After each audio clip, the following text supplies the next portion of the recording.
ఇది పాలకొల్లు గ్రామం అండి. నర్సాపురం నుండి పాలకొల్లు వచ్చేటువంటి రోడ్డు ఇది. ఈ రోడ్డు కూడా చాలా అందంగా ఉంది. పాలకొల్లుకి ఆ పేరు ఎలా వచ్చిందంటే క్షీరారామలింగేశ్వర స్వామి వారు ఇక్కడ స్వయంభూగా వెలవటం వల్ల దీనికి పాలకొల్లు అని పేరు వచ్చింది.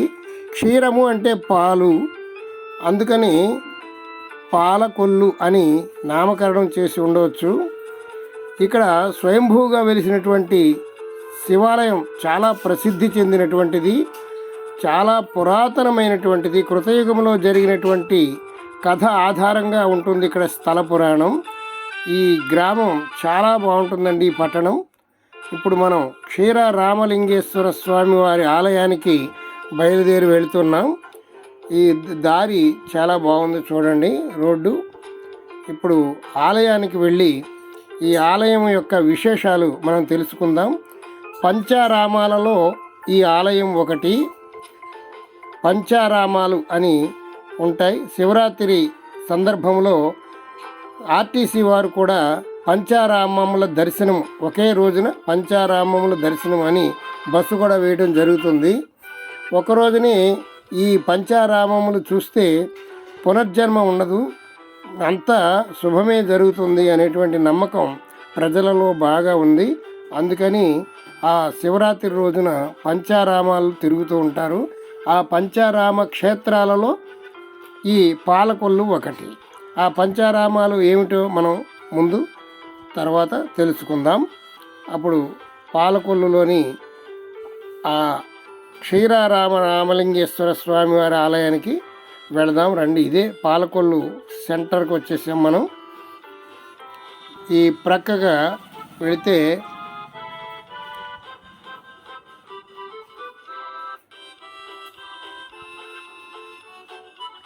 ఈ ఆలయం వచ్చేస్తుంది, రండి.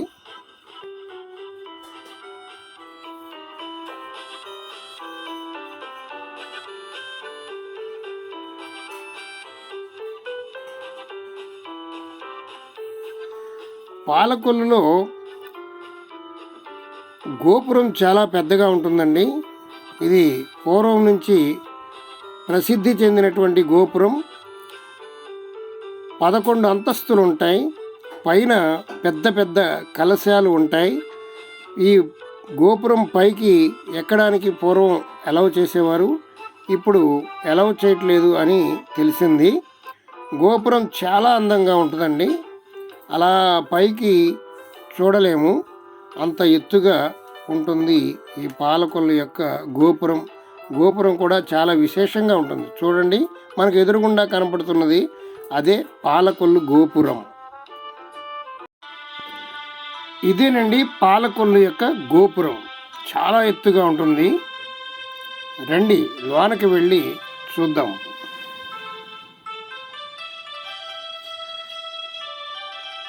ఇక్కడ కారు పార్కింగు ఉండదండి. కారు కానీ మోటార్ సైకిల్ కానీ కొంచెం దూరంగా వెళ్ళి పెట్టుకోవాల్సిన అవసరం ఉంటుంది. ఇది ఊరికి నడుమధ్య ఉండడం వల్ల పార్కింగ్ ప్లేసు లేదు. మీరు సొంత వెహికల్ ఉంటే కొంచెం దూరంగా పార్కింగ్ చేసుకొని రావాల్సి ఉంటుంది, గమనించండి. ఈ గోపురం మీద ఉన్నటువంటి చిత్రాలు చాలా అద్భుతంగా ఉన్నాయండి. అన్నీ చాలా విచిత్రంగా ఉన్నాయి. ఇది వినాయకుడు, అలాగే చాలా గొప్పగా కూడా ఉన్నాయి. చూడండి, గమనించండి, శిల్ప సౌందర్యం చాలా అద్భుతంగా ఉంది.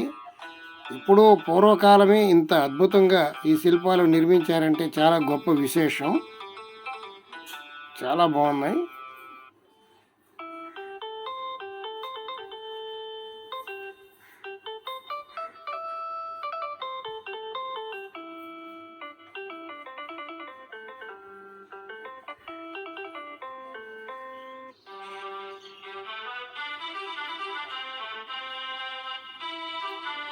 క్షీరారామలింగేశ్వర స్వామి వారి ఆలయం శ్రీ.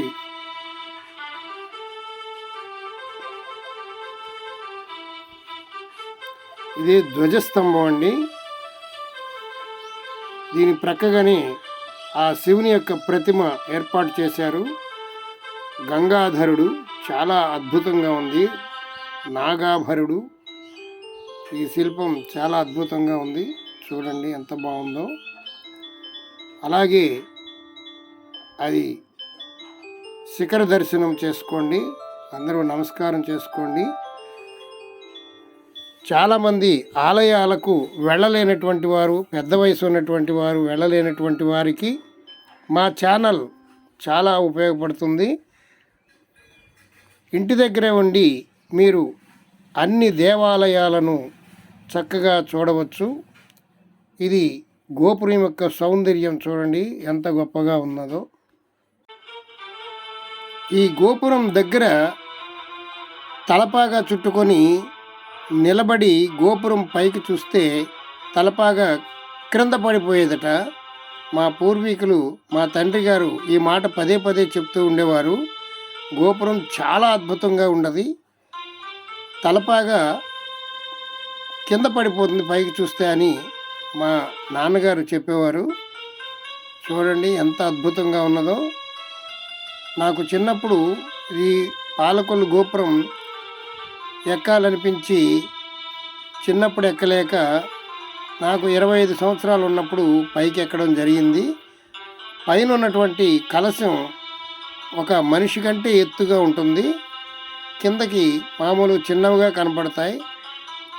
ఈ గోపురం మీద శిల్పాలు చాలా అద్భుతంగా ఉన్నాయి. ఆనాడే ఇంత శిల్పకళ ఉన్నదని మనం చూడడం అనేటువంటిది ఇవే సాక్ష్యాలుగా మనకు నిలుస్తూ ఉంటాయి. చాలా అద్భుతంగా ఉందండి దేవాలయం. స్వయంభూగా వెలిశారు స్వామివారు. ఆయన యొక్క చరిత్ర ఇప్పుడు మనం తెలుసుకుందాం. ఈ ఆలయంలోకి రాగానే ఏదో తెలియనటువంటి ప్రశాంతత మనకు లభిస్తుంది. ఆలయంలో అంత ఎనర్జీ ఉంటుంది, పాజిటివ్ ఎనర్జీ ఉంటుంది.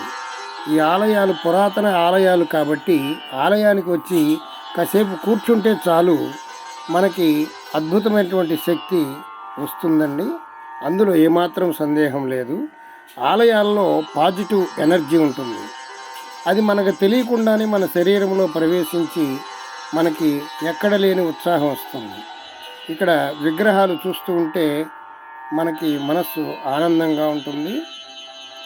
చూడండి, మహాత్ములు ఆది శంకరాచార్యుల వారి విగ్రహం 32 సంవత్సరాలకే భారతదేశాన్ని కాలినడకతో అంతా తిరిగి అద్వైతాన్ని బోధించినటువంటి మహానుభావుడు ఆది శంకరాచార్యుల వారు.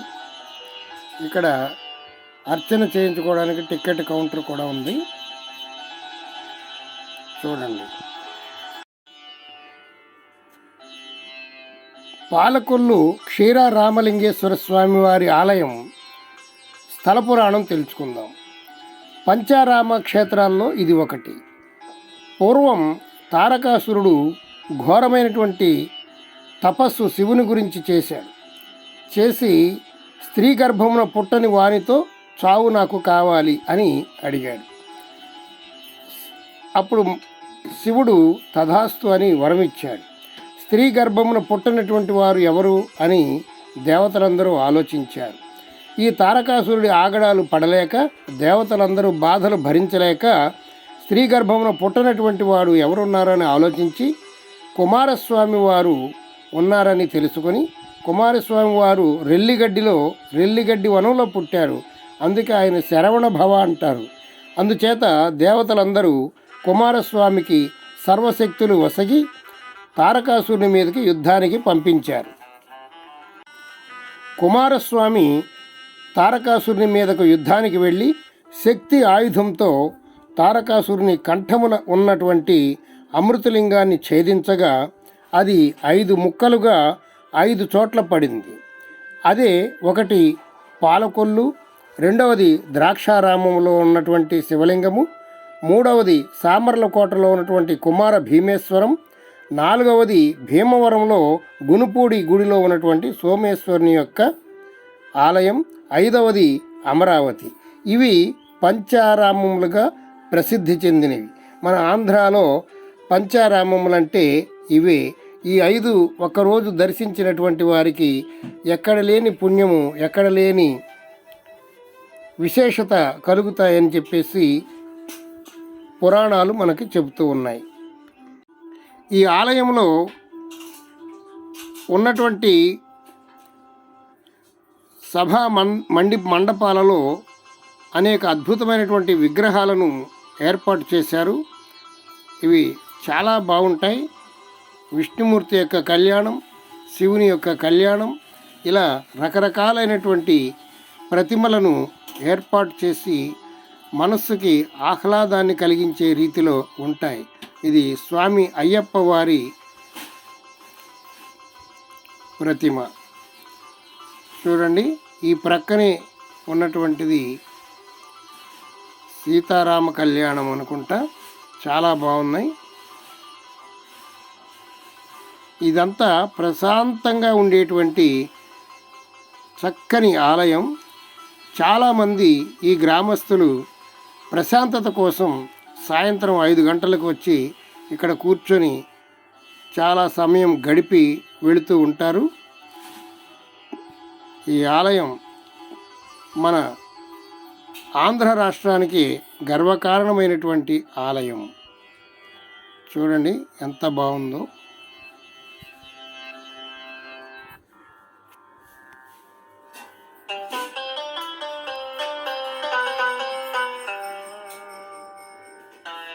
ఆ ప్రక్కన యజ్ఞం చేస్తూ ఉంటారు. ప్రతి నెల పౌర్ణమి రోజున చండీ యాగం చేస్తూ ఉంటారు. హోమాలు చేయటం వల్ల ప్రకృతి సమతుల్యం కలుగుతుంది.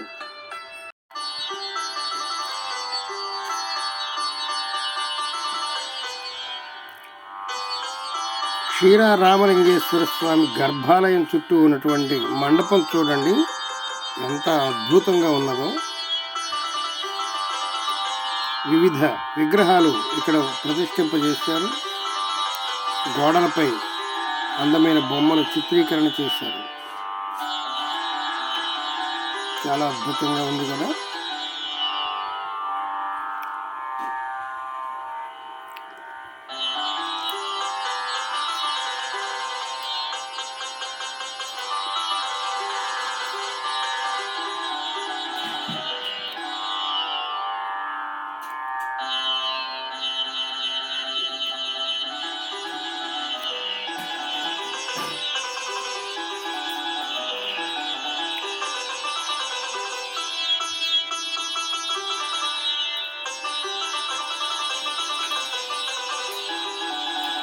ఆలయం లోపల సౌందర్యం చాలా బాగుంది. ఒక్కసారి దర్శించిన చాలు జన్మ ధన్యమవుతుంది. సంతోషం మాత్రం విఘ్నేశ్వర స్వామి వారు.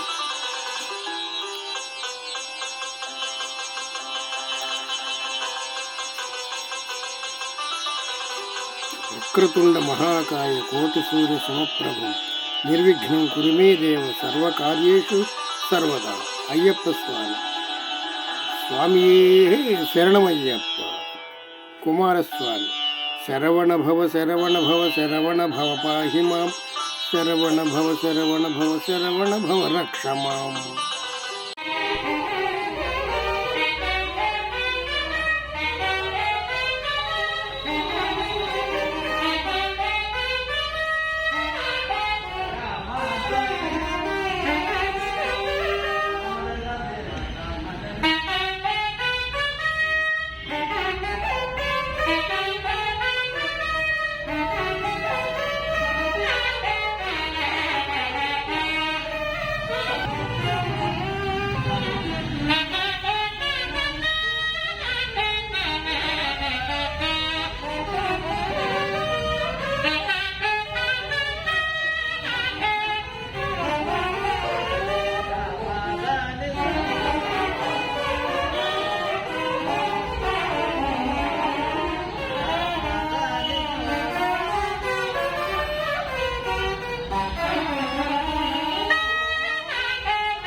ఇంతకు ముందు సన్నాయి వాయిద్యం మీరు విన్నారు కదా, వారు సన్నాయి వాయిద్యాన్ని ఉచితంగా నేర్పిస్తున్నారు, శిష్యులను తయారు చేస్తున్నారు.